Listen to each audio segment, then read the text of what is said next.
Welcome back, everyone. I'm here at the analyst desk with Lee Demon-Smith and Martin the Fisher Lunga to break down Fnatic's win over Millennium. 2-0 so far today, Fnatic. Let's take a look at picks and bans. And, well, not too many crazy things coming out, but still, you think an advantage for Fnatic? Well, the thing is, I looked at Millennium's comp, and I didn't actually know exactly what the idea was. Because, obviously, you had Lulu and you had Morgana to protect your hyper AD carry. But then you have this very squishy kaSing without his damage reduction, which of course was changed, jumping in and just instantly dying every single fight. So unless you put Wild Growth and Black Shell onto him, he would never survive.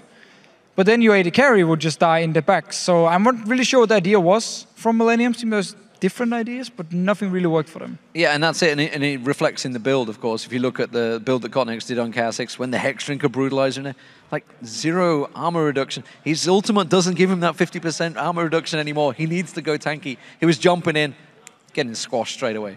Yeah, and of course he would be able to count on Lulu's ultimate. But looking at the interview we did here with Bora, he said, well, look, we have to shut down Curb. You have to do that or there's no chance you can win the game. And that was very central. And I feel like Curb on something that is not an assassin is maybe a little underwhelming. I agree, 100%. If Curb plays something where he needs to play passive like a Lulu, Millennium as a team, they don't do anything. Yeah. They just wait. Against Rocket in London, week 5, he played Syndra. It didn't go too well for him. Obviously, Syndra, you can be very aggressive, but he had a bad start to the game. He played very passive. The entire team did nothing. They just sat down and let every single thing go over to Rocket. In this game, it was the same deal. When Curb doesn't play anything where he can make plays and when he gets a good start, Millennium as a team, they don't do anything. So, of course, Yellowstar is saying, we just need to shut down Curb, and it should be the tactic for every single team against Millennium. And it's something we talked about with Gambit. When Alex left, we were like, if Alex is not there, who is creating the situations? And sadly, they're down in 7th place now, and it's kind of proving the point. Millennium have got to be careful they don't fall into the same trap. It's actually the second game of the day that Fnatic wins, and before we also said, well, maybe Rocket made some mistakes, but I feel like for a big part, also Fnatic is making them make these mistakes because they are playing very crisp, I should say, today. So the ward control from Fnatic is very, very good. They know exactly where to have their wards so they can pick people off left and right. Did the same thing against Rocket. And then, of course, when you have someone like Yellowstar and Thresh landing hooks, because, again, you have the wards, they don't. They don't see you. And you have Syndra again to kill targets. You have Lee Sin to pick up targets. Like, overall, as long as they get this good ward control and they get control of the map, they know how to use it. They know how to, take advantage of it, find the right picks, get the kills, get the objectives, and then slowly win the game. And speaking of great control, Yellowstar was the man that was leading the way. 0-0-8 against Rockout, 1-0-15 now against Millennium. Absolutely fantastic day for him. Immortal so far this Super Week. Yeah, unkillable. I asked him actually about it itself. I mean, it seems like you have stepped up a little more, or is it only now reflected? What do you think as a former pro support, still a pro support, of course, do you see that difference in his play? I think his fresh play improved. He looked a little bit shaky on it. He actually even said around All-Star, he didn't really like to play him. He preferred, Leona, Zyra, different kind of champions. Now he's picked it up again. He's making a lot of plays on it. So overall, yes, he's looking better. But I think it's a team thing. I think it's a team thing. The decision-making is better for them. The war control is better. And therefore, they win games. Yeah, good stuff all around from Fnatic. And now we're going to head back over to Joe and Quickshot at the desk for our last LCS match of the day. Thank you very much, Shocks. And it is, in fact, time for our 5th and final match of the day as Alliance takes on the Super Hot Crew. Now, Impaler and the Super Hot Crew are heading into this game wary of the barrel/wind wall combo, and we'll be looking to ban it out. So, what will Froggen and Alliance counter with? We've already been scrimming Alliance, and we knew about that whole Yasuo or Gragas combo they've been playing, and it's really strong, and Alliance are looking really strong already. They played it once, and they won really easily. And yeah, it looks really, really painful. So I think if we ban out one champ from that comp, probably Yasuo, and then we just need to kind of beat Alliance at their own game. They're really strong right now. I don't think anyone's beating Alliance consistently in scrims, on stage, anywhere. So if we can beat them, it's going to take something special. I hope for the Super Hot Crew's sake that they don't focus on one specific thing and tactic from Alliance, because they've shown time and time again that they can pull anything out the back. I sincerely wish you hadn't said that, because I completely agree. And Impaler said it best. Nobody's beating them in scrims, nobody's beating them on LAN, and it's going to take something special. Super Hot Crew do have ingredients to make something special. Just see if they can bake it on stage. I was going to say, I've had plenty of ingredients to make lots of cakes, and not one of them has turned out good so far. Let's take a closer look, though, at the matchup between first place Alliance and the Super Hot Crew. This is another matchup where the teams are currently 1-on-1 on the split, but the 2 times the teams have met, the games have been drastically different. Now, the Super Hot Crew managed to secure a win against Alliance in the opening week of the split, but had to fight tooth and nail to secure that victory. And in the first rematch, we saw Alliance claim revenge and absolutely decimated the Super Hot Crew. Alliance are, of course, looking for their 6th straight win here today, and based off their flawless performance in both games last week, they have to be the strong favorites again. Yeah, you're absolutely right. Alliance have just secured the strongest start to the split of any team in the European LCS ever. Just for reference, Cloud9 started 10-2 in their season where they went 25 wins, 3 losses. And Alliance is actually on par, or in theory, able to repeat or even beat that record if they continue this winning streak. I just think the team is really living up to the super team title that was attached earlier this year, and it's been incredibly hard to find a weakness in their gameplay. They've got strong individual players, they've got an even stronger game grasp on their in-game decisions, and I'm especially impressed at how aware they are of power spikes and when to press their advantages and look for objectives. They're patient until they know they can win, and that's when they start fighting. Well, on the other side of the rift, the Super Hot Crew, they've been improving since their debut in the spring split. After a few roster swaps, they've continually improved upon their previous levels of performance. And last week, they went 1-on-1, losing to Gambit, but then taking down Fnatic. Now, in both games, they actually built up a really healthy lead and played well, but the loss to Gambit can definitely be attributed to that poor late-game team fight call. Yeah, I completely agree. You know, SELFIE managed to get his hands on Yasuo in both of the games last week, and he performed really well on one of his strongest, arguably his strongest champion. I think as a team, the Super Hot Crew just show an ability to play a multitude of play styles. They play the map well. Their champion pool seems to be fairly diverse. And I just think that as a team, they come across very young. They often stumble and make mistakes at varying stages of the game. But the important thing to note is the team learns. They demonstrate an ability to learn from those mistakes. The prime example, the engage that cost them against Gambit last week, literally cost them the game in the late stages. But the next day, they ran a very similar team comp. They turned things around, and every single one of their engages was crisp, clean, and secure. They took Fnatic down to secure that win. Yeah, that's the thing about the Super Hot Crew. They seem to have the makings of a top-tier team, and I think it's, as you said, they are a very young team if you look at their experience as a whole and the time that they've now had together with Yero coming in there as a support. kaSing now, as he's of course named. So let's check out the lineups for this game. On the blue side today will be Alliance with Wickd in the top lane, Shook in the jungle, Froggen in the mid lane, Tabzz the AD carry, and Nyph the support. And on the red side, it is the Super Hot Crew with Mimer up top, Impaler in the jungle, SELFIE in the mid lane, MrRalleZ AD carry, and kaSing on support. And that brings us to our featured matchup of the day, Froggen versus SELFIE in the mid lane. Now, this is a matchup that could prove, probably will prove, let's be honest, to be a deciding factor in this game. Yeah, I really think it is. And, you know, Froggen's just been on form lately for Alliance. He's been a deciding factor in a lot of their games, and it's just been proven time and time again you can't ban him out of the match. And he isn't scared of bringing new picks to the table. I think he's currently second highest farmer at 20 minutes, and funnily enough, his opposite number is the only one winning out against him, but it is, of course, a minute margin. In terms of the CS totals, as we said, it is very small. Froggen's got a big head-to-head lead when you compare him to the Super Hot Crew's mid laner. And SELFIE, while he's farming more, in their losses, he has more CS because in their wins, he is roaming. And it's possibly just hinting to his passive playstyle in terms of that laning phase. I think we can both be sure that both players will be key targets when it comes to picks and bans in today's match. And I think for SELFIE, more important because he's more likely to be banned out than Froggen. Well, before we get to those picks and bans, let's tally up the votes on lolesports.com and see which team you predicted to win. What a surprise. 87% of you choosing Alliance in this one. They're the team that are on the tear at the top of the table. It's hard to really disagree with that number, even if it had been up in the high 90s. Out of Alliance's 2 losses this split, Super Hot Crew is the one of 2 teams to actually hand them that defeat. So we need to see how Super Hot Crew handle themselves in this game. The last time we have seen them playing, the team has taken the losses quite heavily.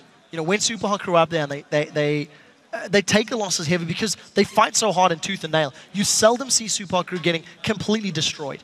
in all of their games, it is the smallest of the, things for the majority of them that actually cost them. So we need to see how they play today. And on one hand, that's great because you can look back at the game and say it was just this one little thing that we did wrong that cost us the game. On the other hand, it seems to be a different thing that goes wrong for them the next time a mistake comes around. Either way, we're going to find out which champions will be played today. Got a feeling that Yasuo might not be making it through the banning phase, but up until now, only a single ban coming out, and that will be Ziggs taken away by Alliance. So Twitch available for ban, Kale available for ban. If you want to go the jungle route, Shook and Impaler, you could consider taking that Lee Sin away from Shook, who plays a very, very scary Lee Sin jungle. So slow start to the picks and bans as far as Super Hot Crew are concerned, and a little more decisive on the side of Alliance. Yep, Kale taken by the Super Hot Crew, Yasuo banned, of course, by Alliance. Irelia are going to be removed from Wicked's possession as well. What will Alliance finish off this game with? Will those two men on your screen even be targeted when it comes to these final two bans? With Nyph and kaSing have had their fair share of brilliant moments over these last couple of weeks. And, you know, in terms of Alliance, they also have so many different champions to consider. You do have that Anivia in the mid lane. You do have Orianna, if Froggen wants to go that route. Tabzz has played Kog'Maw in the past, so there's a lot of these priority champions still available. And with Lee Sin and Evelyn and Elise still up, it also means for Shook and Impaler, they could go that route. Impaler has been sort of trending towards Jarvan in the last few weeks, so we need to see if the other champions are up. Does he still want to run Jarvan, or is he going to go for the S-tier junglers, as many people refer to them? Final ban, unsurprisingly here though, was Kassadin from the red side. That's left Twisted Fate up and available, and we've already seen Alliance picking up Twisted Fate as a first pick in previous games, so we'll see if that continues to ring true here today. And Froggen's certainly going to be comfortable on the Card Master, and we'll see if he can bring the A-level game that we've seen from him before. Yeah, and you know, with the first pick Twisted Fate, Alliance have the option to counter-pick some of the other lanes. They know what they're going to get themselves into. A lot of the assassins are not necessarily as powerful in this mid lane, so if Froggen wants to run the likes of an Exhaust, he can run that route. What I like from Alliance is just their diversity, depending on what champions they will lock in. They can go Twitch as well as Nami. I mean, Nyph has been playing such a great Nami in the past. And if this is a Lulu, it could be Lulu support, or it could be Lulu top lane. It's another option that it's multifaceted. You can put it in either of those positions. Well, one thing we know for sure for the Super Hot Crew, bottom lane is already locked in here, taking Lucian and Braum, and currently hovering over Olaf. Now, Impaler last week, we did see him bring in something a little bit new to the table, ran with that jungle Rengar. I'm sure you guys are all aware now, even did mention it earlier on, Rengar actually is globally banned along with Shen and Nidalee here this week, so there's no Rengar on the cards. Will he try something a little bit different? Olaf, I seem to remember an Olaf coming out from Impaler in the spring split, if my mind serves me correctly. Yes, it was fairly early on when he was still trying to find a substitute for Vi being banned out. It was something that happened so frequently that Impaler was looking for other champions. And unfortunately, we're getting excited because it does look like he's cycled through to a few other champions for the time being. We'll get those picks back on the screen in a moment. But I think the interesting story for me so far is Alliance's side. Where is that Lulu going to go? Is that a support Lulu? Is that a top lane Lulu? It's something that we need to keep a very close eye on as the picks and bans plays out. Well, I can tell you at least that we have Elise and Shyvana locked in for the Super Hot Crew on the red side. Alliance now down to their final two picks, and you're going to get to look at our lovely mugs while we guide you through the rest of those bans and the picks. Alliance currently have locked in Zyra and will take Caitlyn as well for Tabzz as the AD carry. So Lulu top lane, Lee Sin jungle, Twisted Fate in the middle lane, and a duo of Caitlyn and Zyra. There we go. Bans and picks back on your screen. So we know the Alliance lineup. What are the Super Hot Crew now going to finish with? Looking for a mid lane here for SELFIE, up against Froggen's Twisted Fate. I love everything about Alliance's team composition. They have got Engage in the form of Destiny to Gold card. If you land a Sonic Wave with Lulu's Speed Boost, you can have Lee Sin kicks going in. So there is sort of direct engage with Twisted Fate as well as indirect engage with the Lee Sin Lulu combination. All of that is backed up by the fact that Zyra can count as your disengage. If Braum, Elise, and Shyvana jump into you, Stranglethorns instantly negates that threat, and it allows Alliance to reposition and pick the targets that they want to take down. Also with Tabzz going Caitlyn, last week he was the first Caitlyn that rushed the Infinity Edge into static Shiv and did a very, very good job at controlling the pace of the game. So I like Alliance's team comp. I think they have a lot of tools to do a multitude of things. They can play pick, they can play disengage, they can play split push. And it just depends on how they want to actually, or how the laning phase goes before how they execute the rest of their team comp. Ryze for the mid lane for SELFIE. Not something that we've been seeing really at all, to be honest, here in Europe. That Ryze coming in, and I'm interested to see it from SELFIE's side of things because he's had a hit and miss time on some of these newer champions that he's brought in. Very quickly, he has played Ryze in the past and his positioning was not particularly strong in team fights. His laning phase was okay, and we need to see if he's learned and he's upgraded his Ryze talents, especially against a Zyra who's going to be knocking him up and a Lulu who's going to be slowing him down. Well, guys, after our featured matchup, which mid lane do you think will perform best in this match? Tweet hashtag Froggen or hashtag SELFIE, and you can even tweet a selfie if you want to at LOL Esports, and we'll see what you think. It is, of course, going to be Twisted Fate versus Ryze. Interesting matchup, this one. The Super Hot crew coming into this game as underdogs, as everyone in the league right now is when they come into a match against Alliance. Yeah, they really are. And you know, Super Hot Crew's composition is very much about creating a death ball and just throwing themselves at the team. Ilyas, Braum, as well as Ryze just want to be running at you with Shyvana flanking from the sidelines. Assuming Nyph plays to the same level that we've seen him play in the last 2 weeks, those Zyra Stranglethorns can be absolutely game-changing. The one thing I do like from Super Hot Crew's team is it does also scale very well. Ryze is going to get better and better. Shyvana is going to get better and better. And I think they can handle the split push that Alliance potentially can put down, but we need to see how intelligently they play the map because they have set a pretty high standard in previous matches. We'll have to see if they can stay in touch with the game long enough to get to those later stages as well. We're going to find out though, guys, because we are going into game for our final match of the day. It's Alliance taking on the Super Hot Crew, and what a cracker this one may just be if the Super Hot Crew can battle there. I don't want to say inner demons because that might be a little bit too strong, but push away the fact that they are a new team there, bringing in kaSing as a support player to replace FLICKR, and we'll see how that one all works out for them. Yeah, kaSing has had a very good showing, and I think this is going to be the first Braum game that we've seen him on.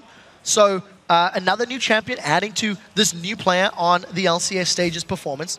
I'm a particularly big fan of his Nami play, and I think he's had a very good showing on Nami in the past, but a very early pickup for this Braum. The possibility to punish with Lucian and Braum is very, very high. 30 seconds until also, the possibility not to punish if you don't time things right could be a problem for them.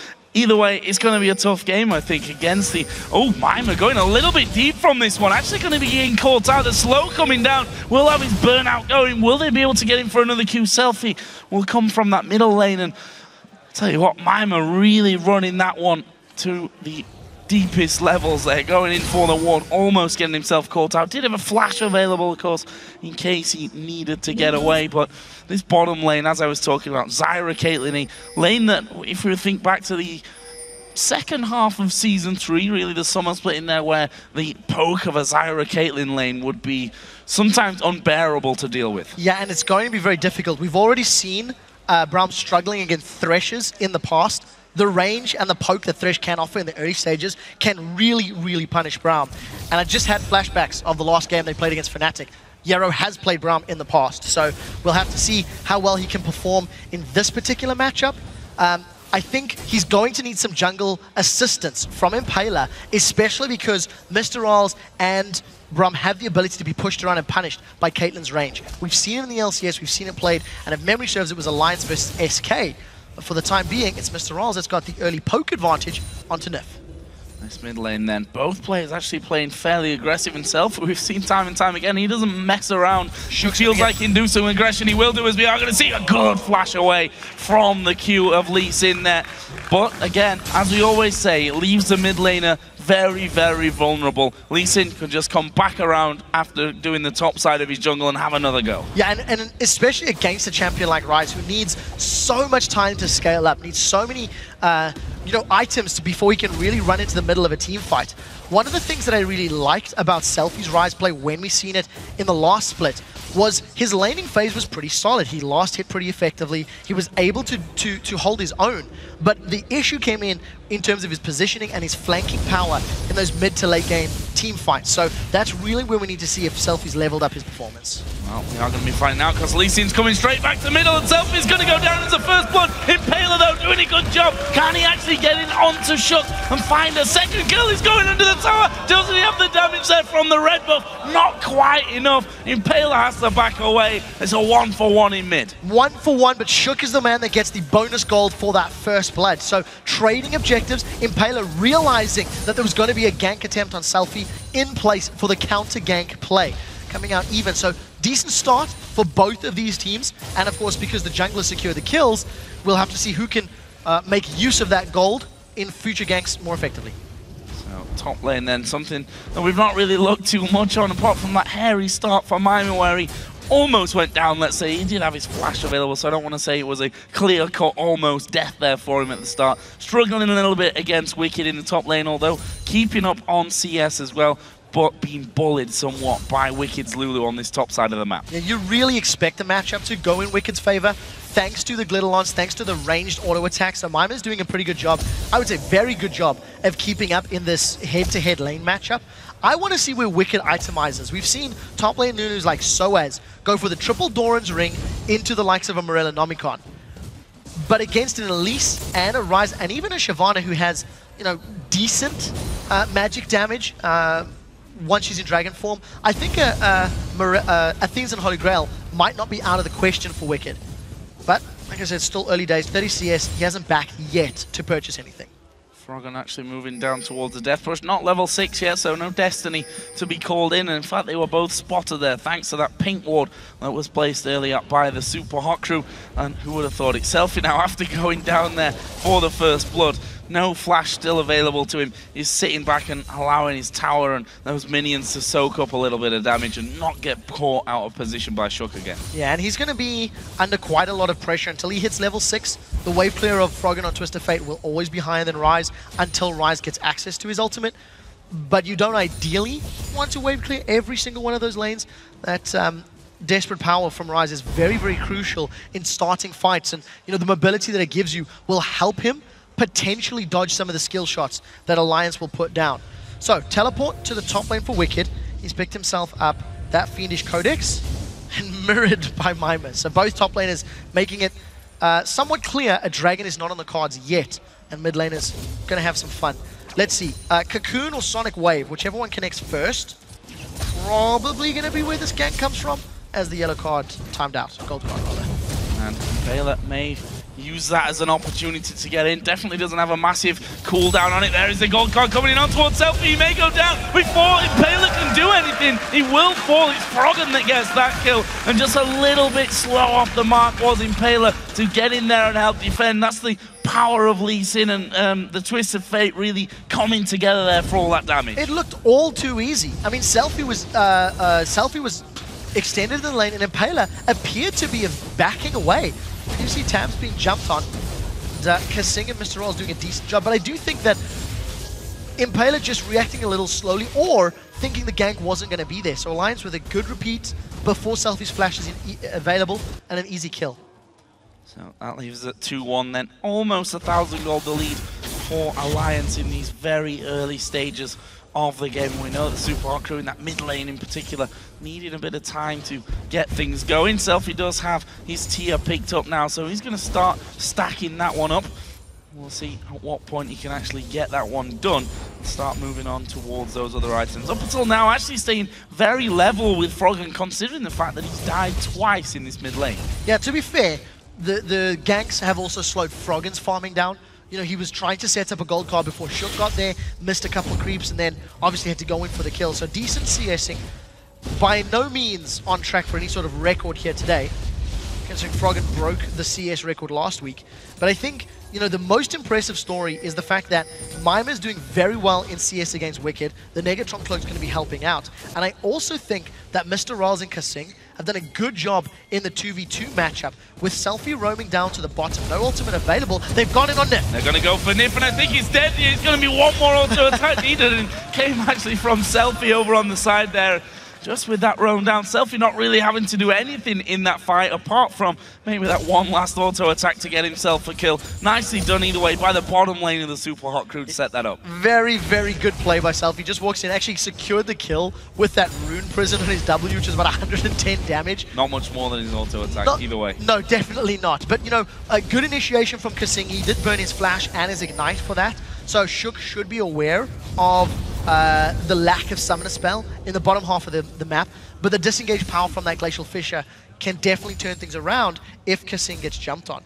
So first item secured for MrRalleZ. He's actually gone for the BF sword. And the only reason I highlight that is Tabzz on Caitlyn has beaten an Infinity Edge Lucian previously by going the Infinity Edge build himself. And we'll see if MrRalleZ can perform better with a potential or an assumed same build. Yeah, I mean, whether he's just going to say, okay, get a BF sold now, put some dominance down in this bottom lane and move on, but that also slows down his overall build. We'll see about that. Most AD carries, that's for sure, have been saying, you know, it is Blade of the Ruined King, Ghostblade, the way to go at this point in 4.10 for Lucian. MrRalleZ may have done some own little research, crunching of numbers and what have you, to prove against that one either way. Tabzz has also now picked up a BF sword. A lot more common, I think, at this stage for that Caitlyn to be going Infinity Edge first. Yeah, I completely agree, and I would dare say that in terms of the European ADCs, MrRalleZ is top 3, if not top 2. So if anybody is going to go for a sort of slightly different Lucian build in terms of maybe the eye edge and be successful with it, he's probably one of the few that can pull it off. But I do want to see how the rest of his itemization goes. He could always, you know, surprise everybody and build something different. Nevertheless, Dragon is respawned, memory serves, or just started off here for Super Hot Crew. No challenge from Alliance until Destiny. Super Hot Crew are well timed, but he has a teleport as well. That was a great flash from kaSing. Dragon is going to be going over towards the Super Hot Crew, but MrRalleZ focus. Shook following him through after the kick there as well. TP was actually cancelled in the top lane for Mimer, and now the Super Hot Crew, one by one, going to be picked to pieces. So double kill in the end for Shook. 3 kills overall. Super Hot Crew did manage to pick up the Dragon in that though. Absolutely decimated by Alliance. Oh, Impaler, he's got caught. Oh, good little repel, but is he going to be able to get away from the damage? The answer is no. It's a gold card from Froggen that finishes that one off. Good reactions to get up in the air, but just not enough. Froggen does not miss pulling those gold cards. Instantly after coming out of the cocoon, he manages to secure another gold card. Look how disruptive the Stranglethorns is. Super Hot Crew are completely split off, and they can't even get onto members of Alliance because they're zoned away. But just great play. Teleport from Mimer never makes it in. Even if he did, he simply would have given up another kill because Alliance did not hesitate on the engage, did not hesitate on finding the targets of the Super Hot Crew. 4 for 0 in that team fight.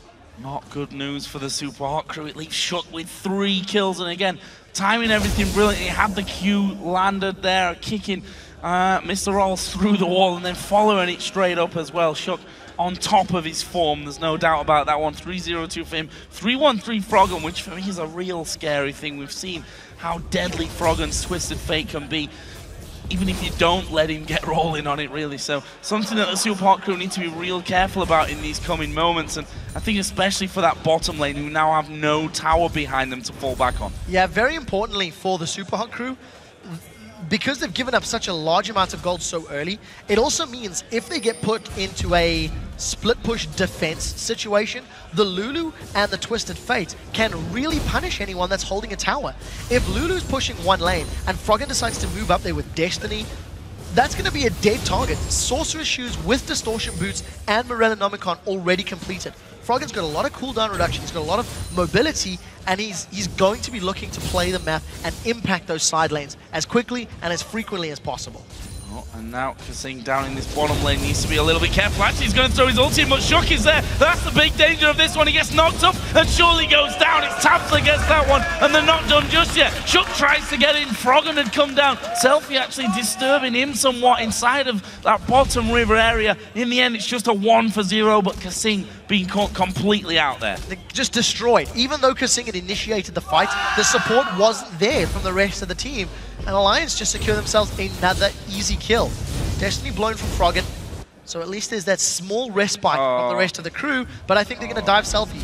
Oh, there's the Q, and he gets the kick onto him as well, and that is typical Shook, ladies and gents. They take the damage onto the support. The minions actually being pushed back from the turret. It doesn't matter. Alliance get the kill onto SELFIE and secure themselves their second turret of the game. They are looking flawless. Alliance can just do the same in the top lane. The tower is getting lower and lower. Mimer's going to get caught out. Mimer's actually started this fight, and here comes Froggen. Yeah, wild growth, and there is his dragon away, but Froggen going to go underneath the turret. There's the stun. The wild card's coming through. He's actually taking too much damage here, and that may just be enough now to force Alliance to back off, or at least for now, because Nyph and Shook are both coming up, and this is so typical of Alliance. Get the kill, take the tower, move on to the next lane. Yeah, the reason Wickd didn't come in there is he didn't have enough mana, and he'd already blown the wild growth. So unfortunate for Froggen not to get another kill out of that roam, but just such confident play. We're 15 minutes into the game. Alliance has got 6 kills further. They've extended the gold lead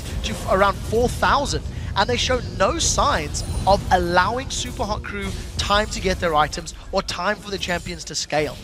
So it's going to become a map game. I do believe that Alliance have got the power to split push with Lulu, the power to split push with Froggen on Twisted Fate. And if anybody from Super Hot Crew tries to challenge, I think Shook, maybe even Nyph, may consider continuing those dives. Talk about SELFIE here for a moment. He's had 4 deaths so far with this rise. Catalyst now in there on top of that teal from earlier that's stacking up, and we see that the blue buff is a bit of a challenge for him still. Does finally take that one down, but Froggen with the Morella Nomicon, those sorcerer shoes with the distortion on them as well, which you talked about earlier on, especially when you're running Ghost and Teleport. Get that extra speed boost on your Ghost, get the speed boost after flashing as well. So perfect in terms of synergy, and a great early pickup, which you don't see a lot of mid laners going for, those early pickups on the enchantments of the boots. No, but it is when you're playing that style of game. You know, there is mobility on the side of Super Hot Crew, dashes and movement spells, so the more frequently Froggen can get those summoners up, the easier it's going to be to run people down. And you've seen how mobile Alliance have been. I think two separate ganks in the bottom lane, a tower dive in the mid lane, a roam to the top lane, all of that and a dragon fight before 15 minutes. It is just confident, it is decisive, and it is unrelenting. And, you know, Mimer's just got dragon form to try and clear this wave, but does manage to avoid the knock-up, and that means he should survive. But now, Super Hot Crew trying to enclose around. Look for a Glacial Fissure from kaSing. That may be enough to get Nyph. Going on towards Tabzz here. I don't think he's surviving this one either. Tries his best, uses Summon a Heal, but decided against the use of Flash. May have opened up some damage onto this middle turret though. We have 2 men there. Wickd even is pushing the bottom lane out with those, not super minis just yet, with the cannon minion in as well. So he's going to have a lot of damage onto that bottom lane, and look what Froggen and Shook have done in terms of damage on the mid. There's a big wave there still with Wickd, and up until now there's no challenge. This is exactly what we said Alliance could do. Because of the fact that they are ahead and they've got champions that can do well in these skirmishes, they opened up the map. Even before the dive onto Tabzz in top lane, there was the makings of a split push in all 3 lanes. So Alliance get a lot of damage in the middle and bottom inner turrets. They've set themselves up for Dragon, but realize they don't have their AD carry, nor was their support available. So look at how Alliance have peeled around the Dragon Pit. They've regrouped as a 5-man, and Stranglethorns is not available. So that is a very, very key ability for Alliance in these team fights. And I think it could be a limiting factor if they were to think about engaging. Well, we have a pause. Came kind of out of the blue, that one there, so we'll see hopefully in a moment what exactly could be the problem. It seemed to be possibly Wickd that had called for that one to come in at an interesting time, let's call it that, with the Dragon at less than half HP. We'll see what happens after this one. Well, there's the scoreboard for you and the overall lead for Alliance. It's a solid 4,000 gold that they're in the lead. 2 up in towers, 8-3 in kills.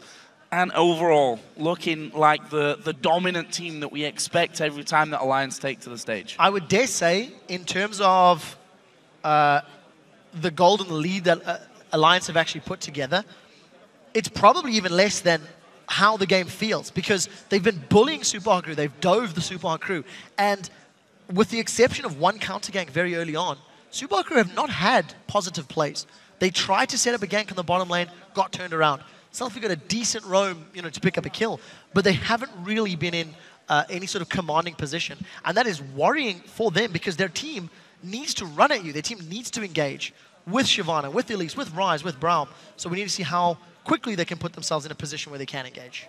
So it seems like it's a possible problem here with Wickd. He has just left the game, so should be getting back into the match here in just a couple of moments. And we can see their current gold on everyone. 1,500 gold for Froggen, which I'm sure he would have loved to be around about 1,600 and a needlessly large rod before this Dragon fight actually came around. Yeah, definitely. And, truthfully, it's unspent combat stats. So that 4,000 gold difference is actually only maybe 1,000 gold when you tally up unspent gold in their back pockets.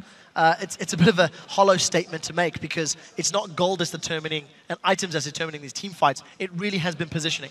It really has been just Alliance being able to outplay Super Hot Crew in terms of when they start the fight and using their crowd control much more effectively. So Froggen has now left the game as well.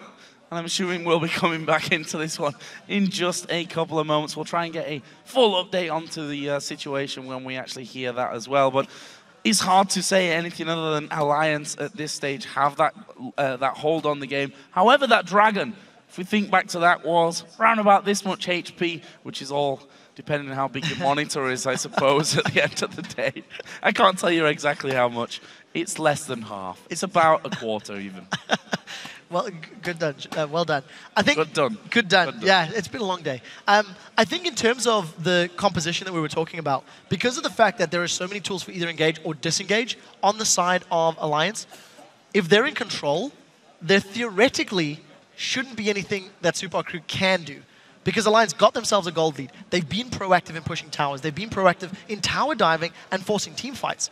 And they've used all of their CC and crowd control to the absolute maximum that can be used. And the reason I say that is in order for the Super Hot Crew to come back in this game, they need to force objectives, they need to force fights, they need to close this gold gap. But I don't know if they'll ever be able to, because they have to get through a Lee Sin kick, they have to get through Glitter Lancers, they have to get through Stranglethorns. All of those problems are compounded by the fact they're behind in gold and they're playing catch-up already. So one thing I want to compare this game to a little bit, if you think and cast our minds back to London, the final game of London, in fact, Alliance versus the Copenhagen Wolves, this is a very similar start that Alliance pulled off there. They went tower to Dragon to tower to kill to tower. At some point, though, and what could definitely happen in this game with the likes of a Ryze in there as the game gets longer, is going to get stronger. Alliance kind of were forced to, break a little bit and slow things down in that game, which allowed the Wolves to give us that amazing ending to the game we got.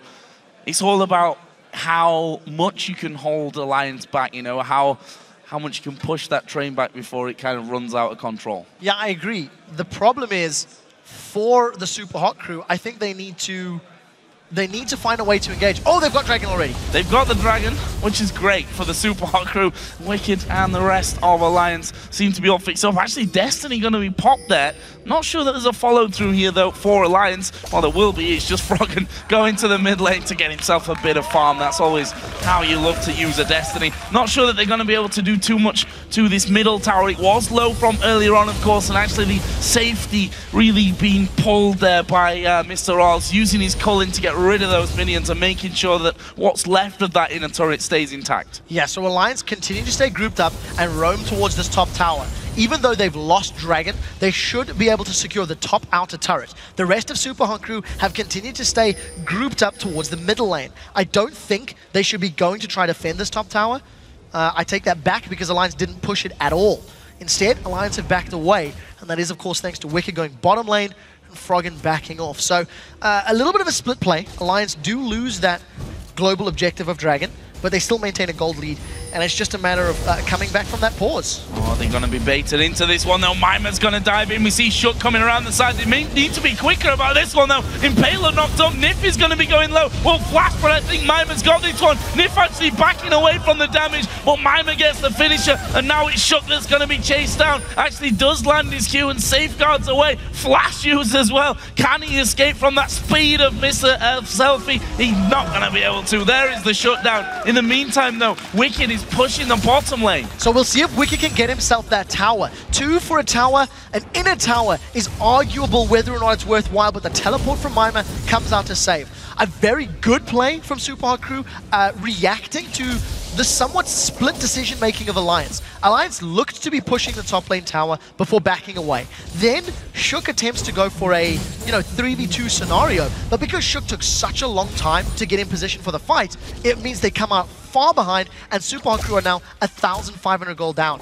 One swing of the dice, and just like that, Super Hot Crew are back in this game. See if those dice go their way. That's the whole problem of this one. With a serial gambler in the mid lane in the form of Twisted Fate, we never quite know which way the dice are going to roll. On the topic of that, I'm actually disappointed Froggen did not go with red card Twisted Fate, considering it is World Cup fever and we do have Striker Lucian in the game. I'm somewhat disappointed. So, Froggen, if and when you watch this, calling you out, bro.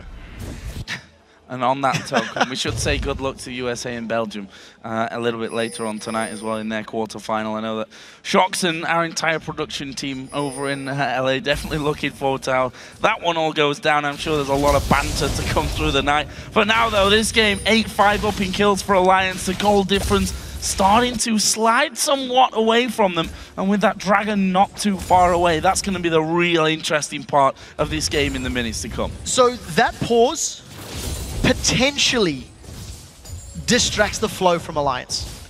They were in momentum, they were rolling, they kept building up their aggressive plays.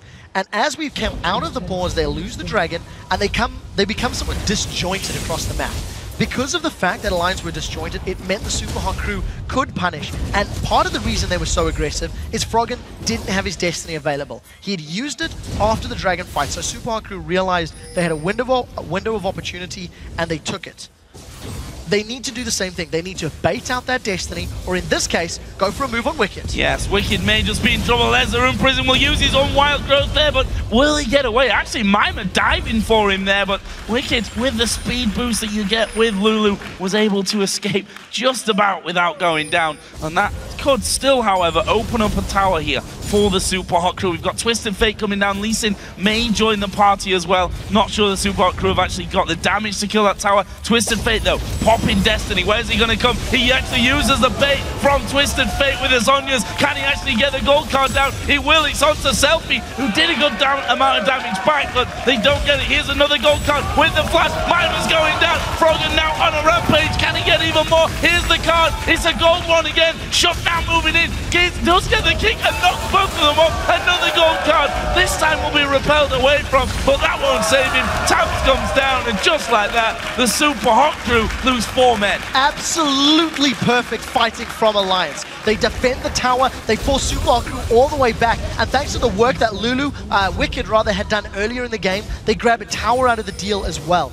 I don't think Super Hot Crew should try to make tower plays with a Rise. He's arguably the worst champion in the entire game to try and push towers down because he prioritizes mana over ability power attack damage, and mana does not give you damage stats on towers. Regardless of that fact, Alliance with the Destiny and all of the mobility of Lulu and Twisted Fate just ran them down, got the kills, and got the inner turret. And I love the Twisted Bait strategy there, coming in with the Zhonya straight away. Just drawing them in with enough time then for the rest of the team to get around, and probably a horrible feeling for the Super Hot Crew as you feel one member after the other just getting pinned down. But we have Dragon coming up in 20 seconds. No surprise, Alliance are already there with Nyph doing all the work to sweep out what little vision really is there for the Super Hot Crew, and that's not going to be a problem for them to get full control over. The question now is whether the Super Hot Crew are going to risk trying to fight for this one. Yeah, if the Super Hot Crew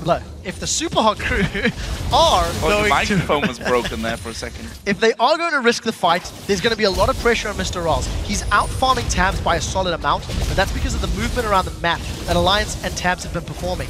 Super Hot Crew decide not to even contest the Dragon, and just like that, within 5 minutes, Super Hot Crew once again find themselves down in gold. Actually, the largest difference we've seen all game. It does look like Super Hot Crew are trying to surround Alliance though. They've got themselves grouped up. Multiple pings, so teams are aware. Destiny, that's it. Plan is already aborted. Alliance realize they can push the inner turret. They've got such good positioning, and Super Hot Crew will not get you in time. And they're off to the side. This is grasping roots territory if I've ever seen it. Stranglethorns if it's even needed. We're going to see Mimer TPing on the back of them. That's a good 3-man knockup, but will Mimer be tanky enough to get through? Nyph may even end up dying. Flashes in the last second from the Cullen. Wickd caught on the other side though, and I don't know if Nyph's going to be safe. That's a good summoner heal coming out. Alliance scattering and going with 2 men to the left, 2 to the right. In the end, they get away, but they might lose towers for the pleasure. So it may end up being a trade 1-for-1 as far as towers are concerned. A kill secured onto Wickd, and that's the sort of first fight that we've seen Alliance being very scattered for in terms of the 5v5. A very strong teleport engage from Mimer on that back line of Alliance really caused a big disruption to Europe's #1 team. But they still have a sizable lead. There is a lot of work that Super Hot Crew need to do to get done in order to close that lead up and potentially regain control. But 2 towers, that's definitely a good start. Really good start indeed, taking 2 inners down. And look at this, Froggen is marching up that bottom lane once again. There's no one there just yet to actually stop him. And with those cards in there to do the damage, Froggen actually is going to back away. Playing it safe here, didn't want to end up getting caught out by the Super Hot Crew had already sent... actually, did they send... Yeah, okay, they sent Mimer back actually to cover that one, so no real threat there in the end for the Super Hot Crew. You see a tiny bit of damage actually done to the tower by Froggen and the minions that he put up there. That gives now Alliance time to clear out the wards that the Super Hot Crew had put around the Baron area. Yeah, it's something that Alliance did last week which is very impressive to me. They completely understood when they had vision control of Baron, and they managed to just sneak a Baron completely uncontested, you know, surprising everybody in the game and everybody watching. And seeing how the game is continuing to progress and we're getting later and later, Alliance have got the ability to pull Super Hot Crew to an area of the map. Whether that's Wickd split pushing and they want to try shut him down, or whether that's Froggen, you know, playing that, you know, very big bait card.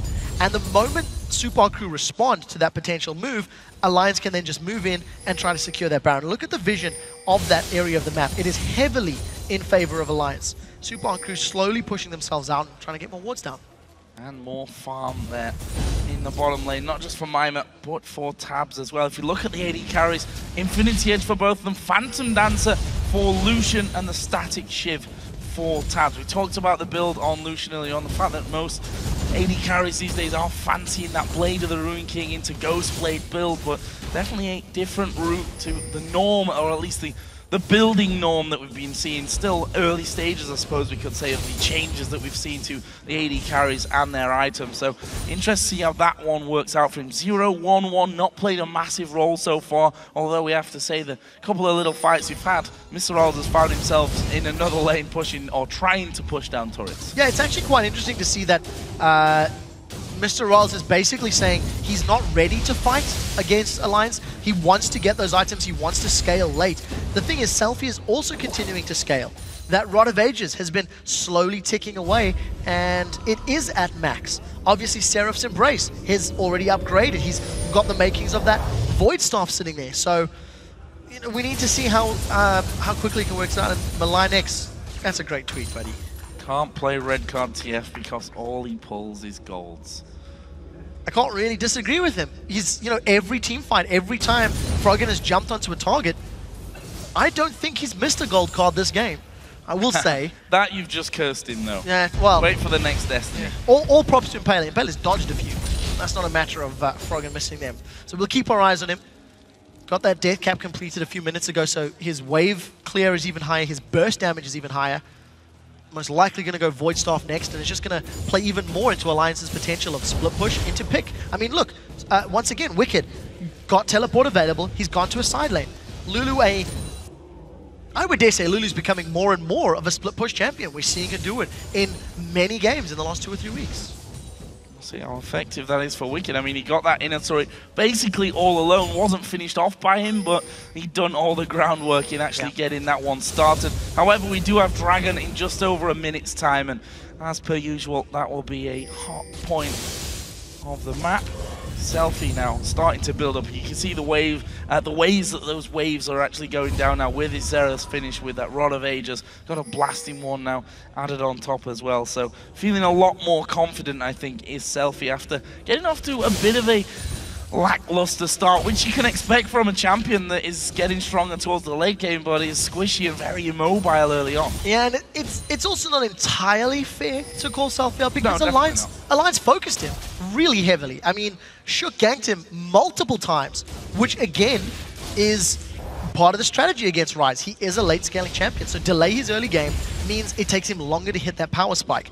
With that Void Staff completed, SELFIE does have a fair amount of mana, of HP, of ability power, and he does have a decent amount of damage, but he needs to start getting tankier.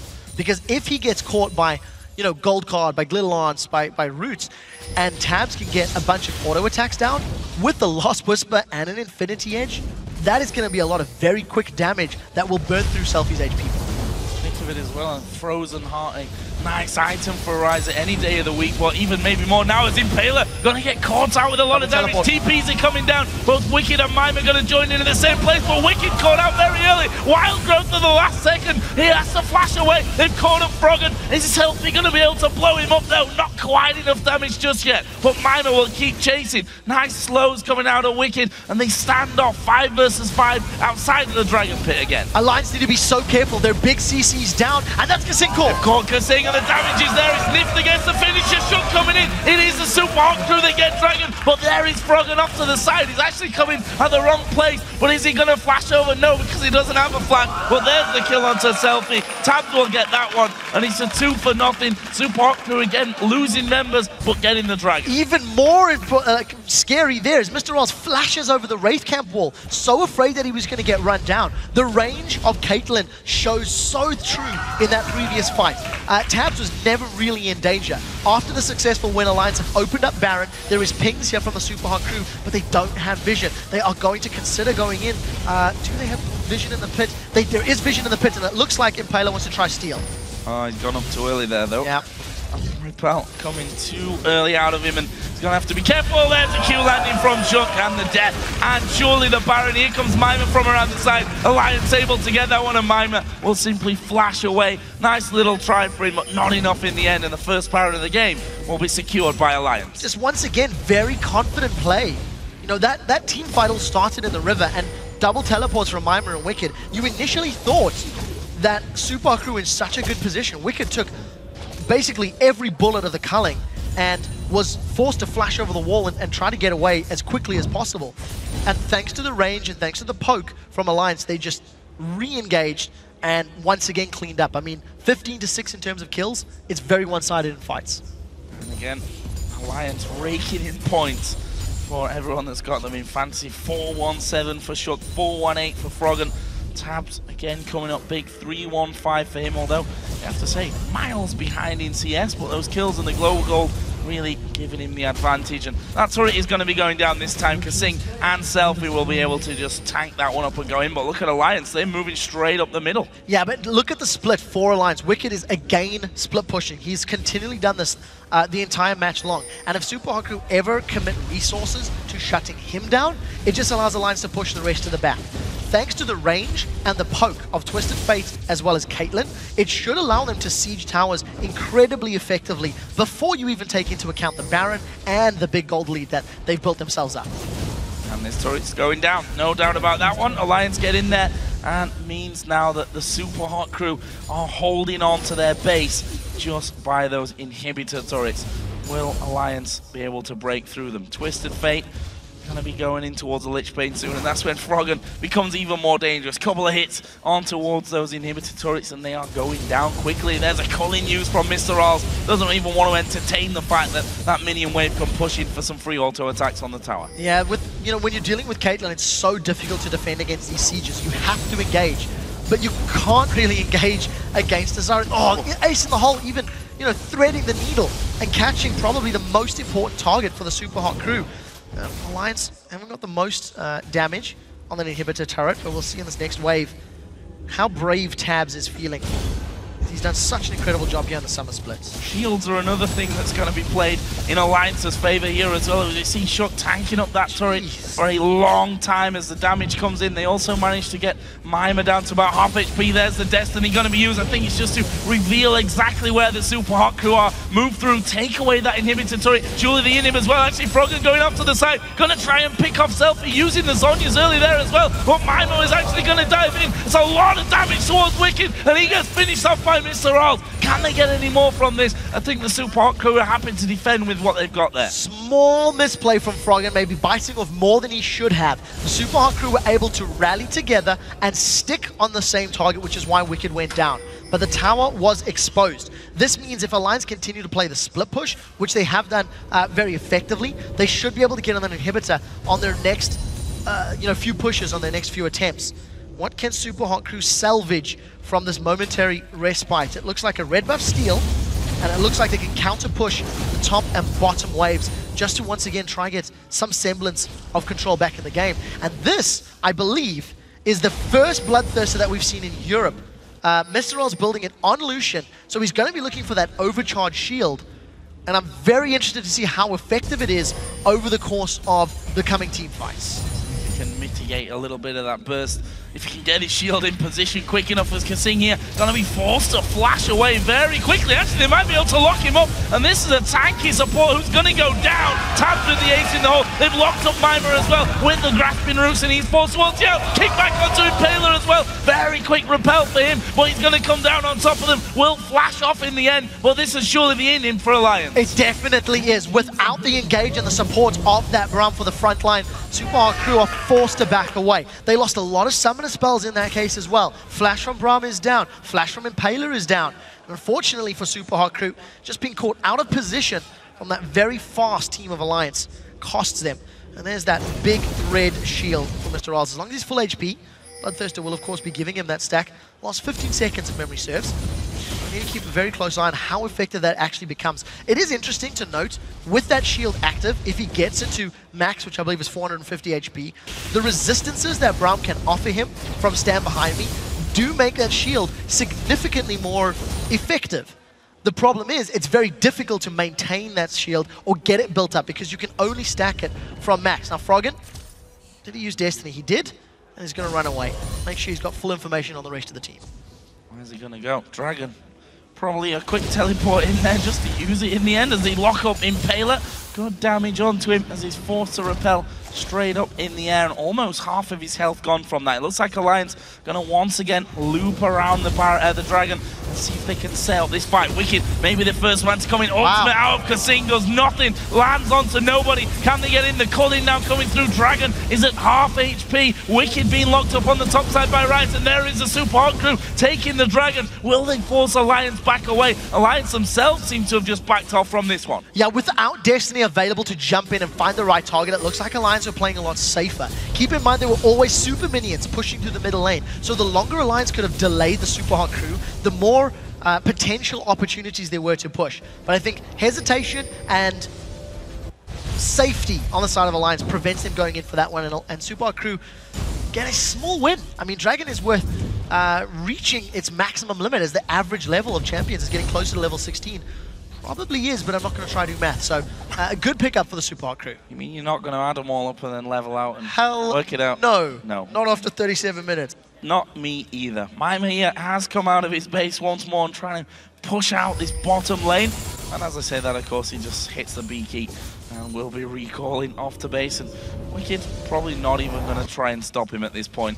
He's now got that Void Staff in on top of his Death Cap and that Morellonomicon. Morellonomicon is the word that I am looking for. And we also see Bloodthirster now picked up for Tabzz as well. So Bloodthirsters on both AD carries this game. I'm doubting myself if we've seen Bloodthirster, but I'm pretty confident that we haven't. Because that big glowing red shield is definitely something I think would stand out. We've seen Caitlyn's going Blades of the Rune King. You know, the attack speed synergizes with her headshots passive, and 8% HP per hit also works very effective, especially against targets like Ryze and Shyvana, who build and stack hit points. So Tabzz maybe favoring a little more hit points, maybe looking for that shield.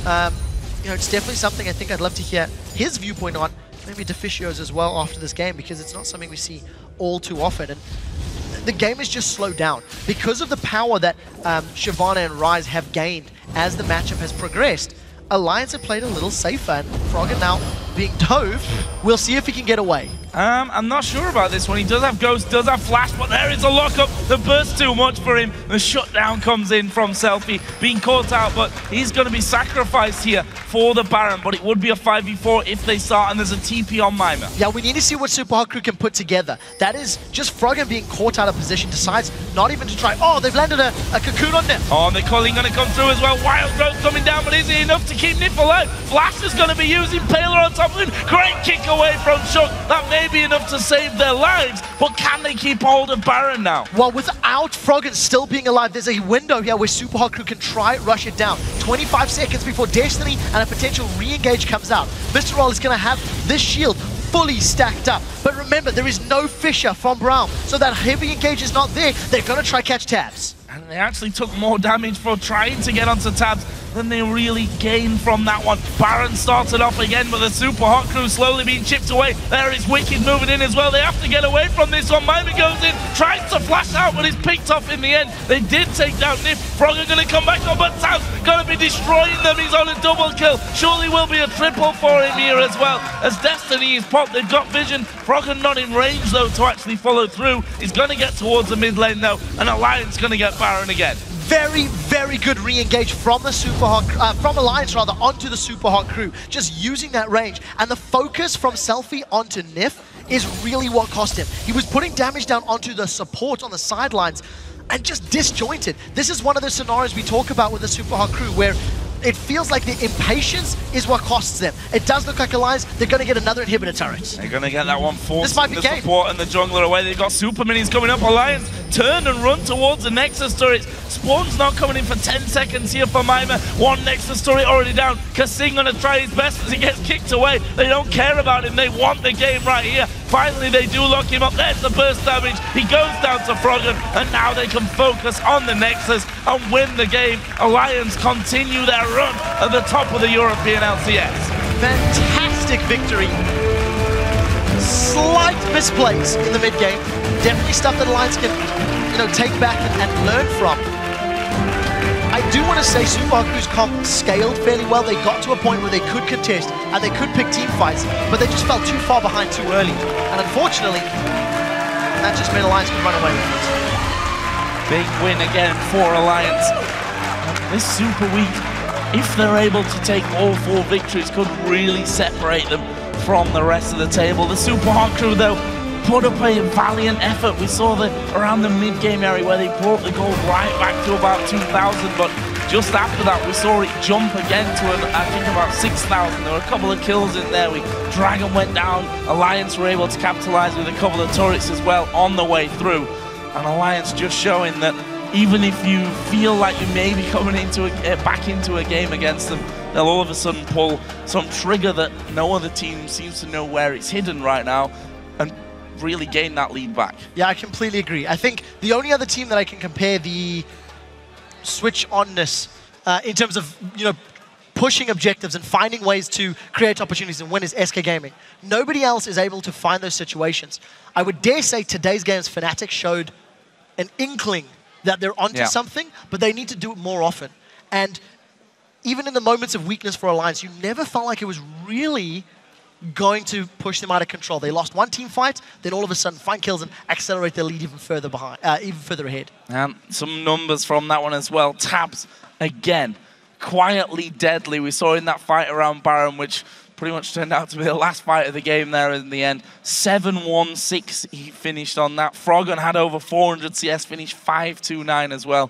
And when you've got that Caitlyn just hammering away constantly, you know you're never going to have a good time. I also want to just quickly touch on MrRalleZ once again. Finished 1-2-1. Infinity Edge, Bloodthirster, Phantom Dancer, and the Banshee's Veil in the end. didn't have much of an impact on that game, sadly. Didn't have much of an impact, but he also wasn't involved in large portions of the game. A lot of those team fights happened without him. Yeah. And I do want to call out again, that is another Caitlyn versus Lucian, where Lucian doesn't go Ghostblade, Blade of the Rune King, and has lost the matchup. You know, if you're going to build the same items at relatively the same pace, Caitlyn's range is always going to give you the advantages in the team fights, in those duels. You can get the damage out, and you can play safer. And it is something that we need to keep an eye on to see whether or not a Lucian can win with the same items as Caitlyn. More work to be done by the Super Hot crew, but Alliance continue to fly high in the league. We have Shox and Deficio standing by with Alliance's Shook, so let's send it over there. Thanks very much, guys. And he joined by Shook here after that victory versus Super Hot crew. Congratulations, first off. Talk me through the strategy going into this game, the picks and bans. Obviously, you and your beloved Lee Sin. Yeah, I got my Lee Sin. I'm happy with that.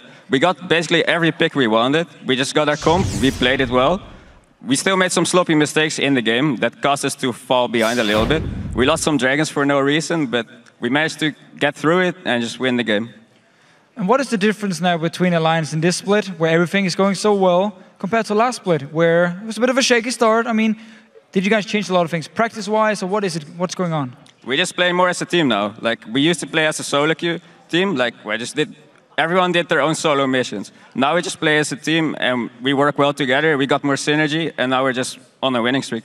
Absolutely.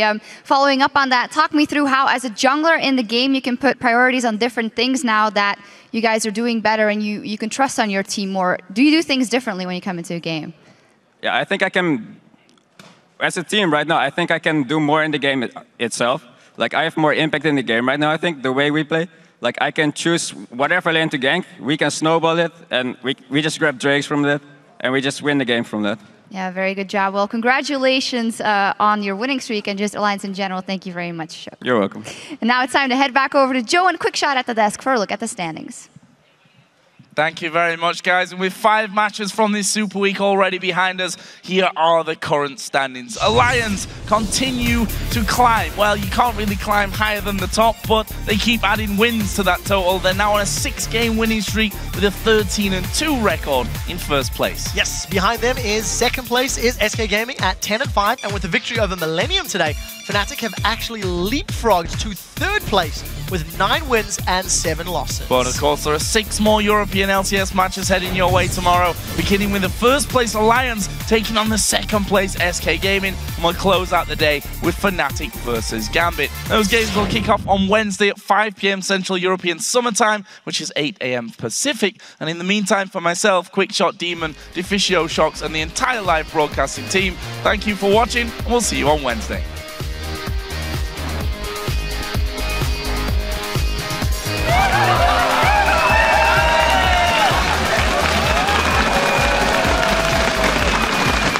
We have to join lobby, boys. Okay.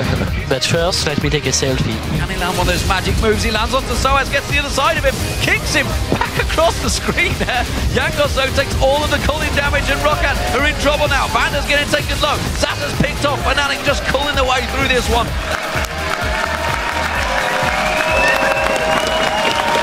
Shox is actually my favorite feeding champion as well, guys. That's Shyvana. I do think he has quite a good death animation. There's the binding. Crescendo just coming off cooldown. It may be used in a second. Soul Shackle goes down. That's going to be Enrated catching on them. There's the double kill. Enrated taken so low, but gets the heal come off there. Eddie's in trouble. Candy Panda comes in. One more shot. My mind is telling me no, but my body is telling me yes. Well, this is all happening behind them. We see Jankos coming around. Walleye catching out. Sullivan does manage to take him down. Elvax zapped out of it by Overpower. Zaza's brought all the attention.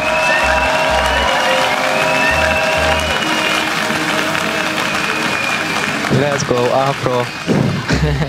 Clear call, good plans. Cyanide throwing down the ultimate there. The teleports are going to start to come around. Jerry falling very low. It's reckless against that one to put him onto a rampage. And there's Soaz going around the hook. Lands onto Kemp as well. Double kill for Peke. Kemp went down without using that wild growth, and that means trouble and possibly the game here for Fnatic.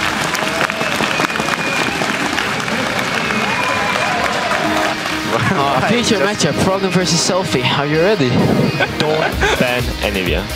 No, this is the one time he can actually ban Nivea. That was a great flash from kaSing. Dragon is going to be going over towards the Super Hot Crew, but MrRalleZ focus. Shot following him through after the kick there as well. TP was actually cancelled in the top lane for Mimer, and now the Super Hot Crew, one by one, going to be picked to pieces.